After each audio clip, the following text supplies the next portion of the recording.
Good evening, welcome to another McMuscles Midnight Massacre. And today we're trying to do something a little bit different, huh? Yeah, we wanted to explore, The wonderful world of animation. Yeah, just throw one in there, and it's something neither of us had seen. Yeah. Although you were like, oh, have I seen this? I say that about every movie. Almost. Like, 10 minutes into any movie, I'm like, have I seen this? Because I don't remember anything. Yeah, it's Monster House from 2006, right?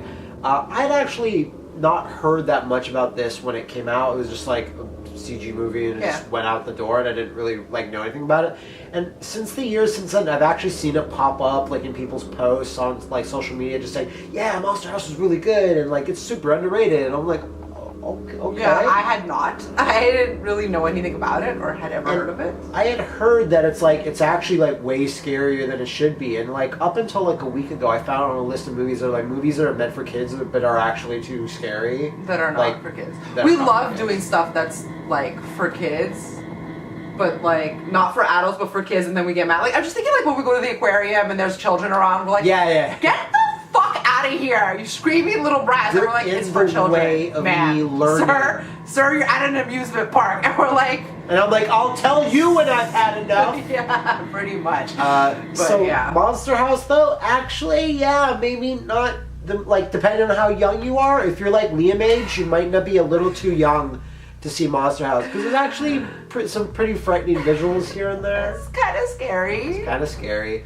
It's actually produced by Steven Spielberg, so it's trying to go for a very 80s kind of Goonies. I think it was set in the 80s, right? Because everyone had no one had cell phones. Yeah, no one had cell phones. They had telephones. And that guy was playing Atari. There's a scene in an arcade where... So we were trying to decipher him, by the fashion and by the pop. They're at an arcade too, right? At one point when they go visit the master. Yeah, the master that doesn't really do anything. Skull? Bones? Which one was he? Skull, yeah. Okay. Basically it follows two kids, DJ and Chowder, I believe, and they run amok. The old man that lives, Steve Buscemi, who lives in the old creepy house across the street called Mr. Nevercracker, I believe that's it. No. And he's a crotchety old man in the traditional 80s style that hates kids and get off my lawn and all Literally that. his first lines are get off my lawn. Yo!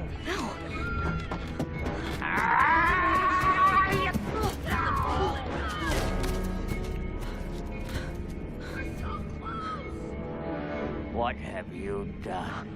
Yeah. Very quickly, I wouldn't say this is really a spoiler, but Mr. Nevercracker seemingly dies due to a heart attack, and then the house kind of starts going nuts. And the house, which is one of the things I like about the house, is the evil thing. Yeah. When I first heard of this movie, I assumed it was a house filled with monsters. Yeah.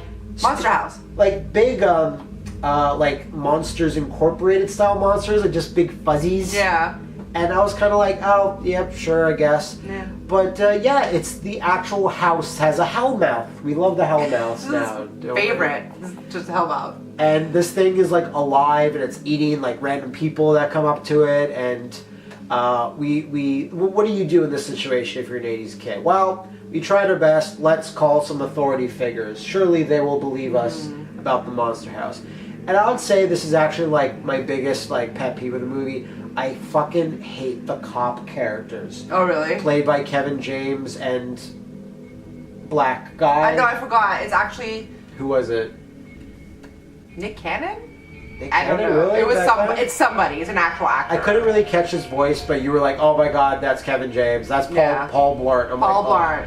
They were so fucking annoying. I know that they're meant to be... But I'm just get off the screen. This is go away heat. Just leave the scene, please. Recast them. And they don't help the kids, so they take it upon themselves to, fight the Monster House. I don't know about you, but I hated the way this looked. What do you mean? The way the characters, the art style, the CG They were modeling. a bit uggos. Even the guy, because... Okay, so... This kid is left to run amok because his parents are dentists and they're at a dentist convention, so he has this babysitter. A tooth con. So who's this rocker chick that brings over her boyfriend who's in a band. Yeah, his boyfriend. Bones. And his face is real ugly. And the main kid too. Chowder's not great either. And then the redheaded little private school girl that shows up. Yeah, there's a third kid that joins the group. I honestly forget her name. Oh, Sarah? yeah, Sarah, maybe? No one knows. And she's like the actual brains. She's like the Hermione, right? Yeah. So she comes in and she actually is like, let's make a plan, let's do this, let's do science, or like, you know what I mean? Like, she knew the name of the thing, the uvula. Yeah, and then the fact is, like, I knew it was a female house. And he's just like, no, we all have it. It's like the dangly. And he's like, no, I'm pretty sure I know what I'm talking about. That was hands down my favorite line of the movie, but like... That's not the heart. Then what is it? Well, if those are the teeth, and that's the tongue, then that must be the uvula. Oh. So it's a girl house. Yeah, she like gets it together, sort of tries to figure out what to do. I will say that the movie's kind of ugliness, and I think maybe that's what they're going for. They didn't want to have the same cutesy DreamWorks Pixar characters. Like cookie cutter cuties. Yeah, because they all have the same look around that early aughts time. I will say that's like the visual style that I really did not like. Like I never got used to it. I was like, everyone looks ugly, and it's not going to change. But the humor of the movie, and I felt there were some bits that were really legit funny. Like that's a funny joke, and it's not exactly. And some of it wasn't even kid style humor either. It was like actual uvula. Yeah. Come on. So there were some bits I really enjoyed with the humor specifically, and there's not much to it in until a late plot dump about why the house is alive, and up until then it's just. We are across the street from Monster House. Let's kill Monster House. Yeah. And that's basically it. It doesn't. It stays on this street the entire movie. So I was kind of like bored. Except for the big end scene where they go to the final scene, which is across the street. Yeah, it's all the same neighborhood. So it always takes place there, and I was kind of like, it's not going to get any more visually interesting than that. But once they go inside the house, some fun things happen in there. They find the big plot reasons why that's happening, and basically there's a spirit haunting the house. Are we spoiling this movie from 2006 now? Are we not talking about it? It's the only thing it's got going is why the Monster House is maybe we shouldn't talk about it. But don't talk about Monster House. No, shut up. So it doesn't really get very interesting until that point. It's just kind of hijinks between the kids and the house. I'm like, that's pretty fun, and it is different than what I thought, which was just generic monsters in there.